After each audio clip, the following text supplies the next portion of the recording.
আচ্ছা, ধরেন আপনাদের সাথে যদি কখনো এমন হয়, আপনারা কাউকে যখন অনেক বেশি ভালোবাসেন বা যার কাছ থেকে অনেক কিছু আশা করেন, সে যে কেউ হতে পারে। হতে পারে মা-বাবা, ভাই-বোন, স্বামী-স্ত্রী অথবা ছেলে-মেয়ে, যে কেউ যাকে খুব বেশি ভালোবাসেন, যার যার সাথে অনেক বেশি অ্যাটাচড বা যার প্রতি অনেক বেশি প্রত্যাশা যে সে এটা করবে না, ওটা করবে না, সে এমনটা হতেই পারে না, সে আপনার কথার বাইরে যাবেই না বা আপনাকে বুঝবে, আপনার সব কথা শুনবে।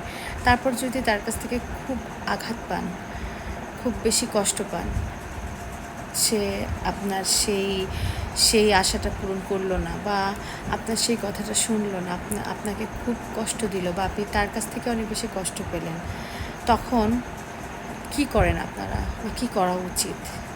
আমাকে একটু কমেন্ট করে বলবেন তো প্লিজ।